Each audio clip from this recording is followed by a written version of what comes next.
নমস্কার, কেমন আছেন আপনারা? আশা করি আপনারা সকলেই খুব ভালো আছেন আর আমি অনেক ভালো আছি।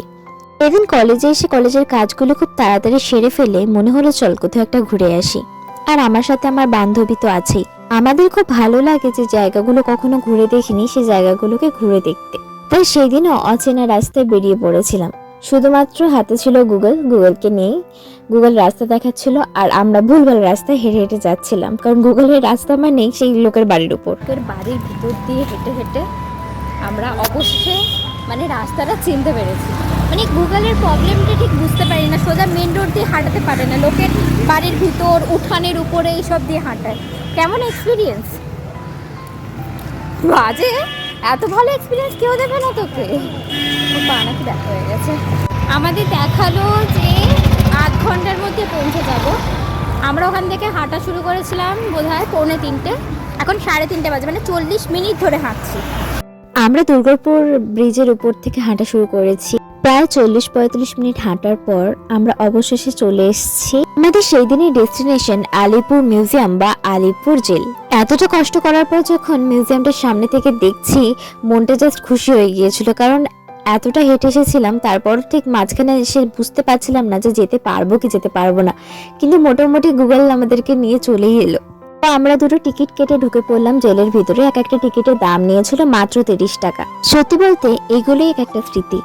এই ভিডিওগুলোর মাধ্যমেই থেকে যাবে আমাদের কলেজ লাইফে কাটানো সময়গুলো, কারণ আর কিছুদিন পরেই সবাই সবার মতো ব্যস্ত হয়ে যাব, সবাই সবার মতো চাকরি করব। যেমন আমার বান্ধবী এখন থেকেই চাকরি করে, তাও সে সময় বার করে আমার সাথে ঘুরতে যায়।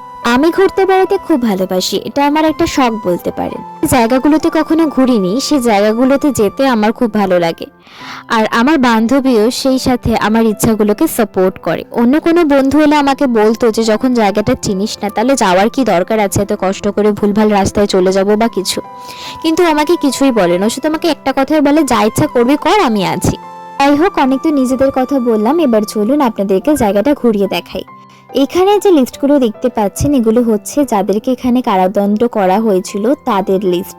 সত্যি বলতে এখানে ঢোকার পরেই যখন আমরা ওই ফাঁসির জায়গাটা দেখলাম আর চারপাশে ব্যাকগ্রাউন্ডে যে গানটা বাজছিল, সেই সব দেখার পর না গা হাত পা জাস্ট কাটা দিয়ে উঠছিল। আর দূরে মূর্তির মাধ্যমে বোঝানো হচ্ছিল যে কেমন ভাবে আগে মানুষজন থাকতো।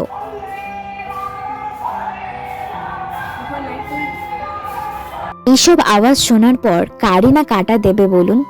আমরা যখন গিয়েছিলাম তখন খুব একটা মানুষজন ছিল না, জাস্ট ফাঁকাই ছিল সব জায়গাটা, কারণ একটু বিকাল হয়ে গিয়েছিল সেই কারণে। আমরা জেলের ভিতরে ঢুকে দেখছিলাম কি কি ছিল। জেলের ভিতরে একটা শোয়ার জায়গা, একটা লাইট, মস্ত বড় গেটটা ছিল। তো এই রকম ভাবে স্ট্যাচুগুলো দাঁড় করানো ছিল। আর তারপরেই চলে এলাম নেতাজি সেল বা এইসব জায়গাতে, কিন্তু তারপর দেখলাম যে না, দরজাটা বন্ধ, এখানে ঢোকা যাবে না। তারপরে যে জায়গাটা দেখাচ্ছি কয়েদিরা যেভাবে থাকতো এখানে, ওটা ওইভাবে মূর্তি করে রাখা হয়েছে।